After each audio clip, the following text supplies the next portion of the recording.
Okay, this is why we do 9 News at 3. We have some really interesting people come through. A superstar here, Ashley Morgan. Now, she's the chief trial deputy with the Denver District Attorney's Office. She was also previously the chief of their human trafficking unit.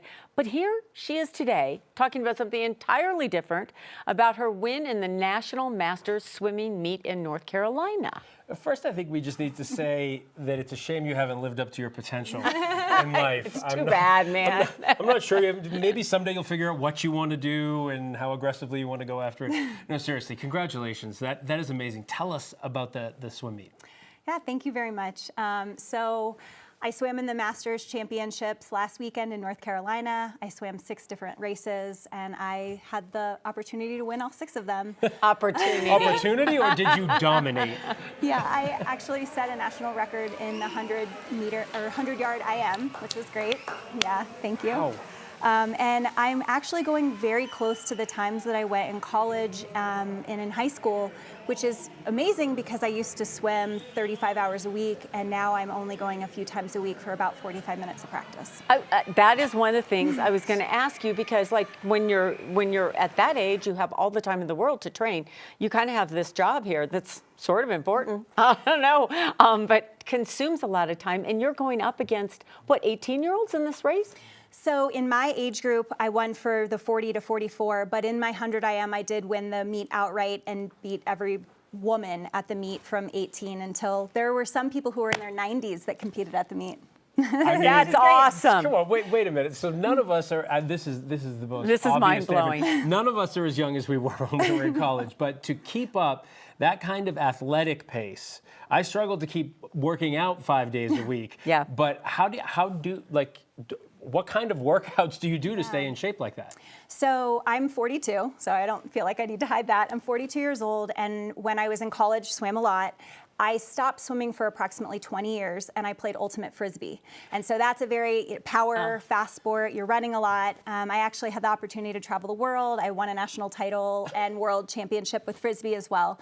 And then I had an ACL injury that took me out of the sport, and I decided to do swimming for rehab and got back in it and just started competing about a year and a half ago. Yeah, and that just brought you back, right? That Yeah. brought you back. So, I mean, that competitive spirit is a part of who you are. That's kind of in your DNA, don't you think, and makes you want to do this? Yeah, being a prosecutor is obviously a very intense job, a lot of hours. I would say if you were to ask me which is harder, training for swimming or being a prosecutor, I would say definitely being a prosecutor.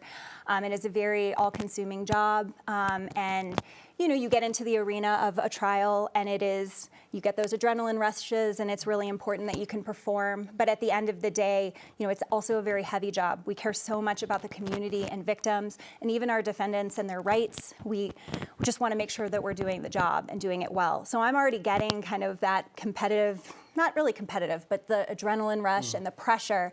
And swimming's actually the relaxing part for me, and it's my escape from the job. So in the relaxing portion of the swimming, you're actually looking to qualify for the Olympics? Because you just can't swim for fun, even though it is fun. You're not a guy, one that jumps into the pool and in the neighborhood pool and does a takes leisurely lap. breaststroke. No. I certainly started out that way about a year and a half ago, and then I got the itch again. And my goal is to try to make Olympic qualifying times to get to the trials. So I think the likelihood that I could make the Olympics is very, very low. But if I could compete in the 2028 Olympic trials in Indianapolis, that would be a dream. I actually did that when I was 16 and 20. And to be able to come back and do that when I would be 44 with my 2 young children getting to watch me would be amazing. Oh, wait a minute. We didn't put mother in there, too. Yeah. Actually having 2 children and raising them. It's really quite incredible. You're superhuman, but that's so great. I mean, that's being a full person in so many ways. You're doing this career you love, you're a mom, but you haven't given up on that athletic side that's so much of a part of you. Mm-hmm.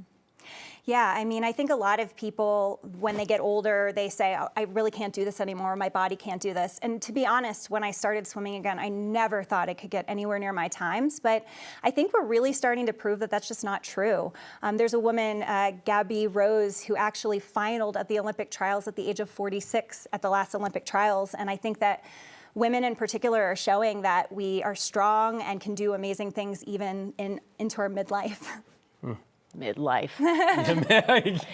You're incredible, Ashley. Thank you for sharing the story. We wouldn't have known all these great things and what you're doing and connecting your two personalities, if you will. So that's awesome. Keep us posted. I, for one, wouldn't be surprised if you showed up in the Olympics. I know, me too. Okay. Well, thank you. Thank you.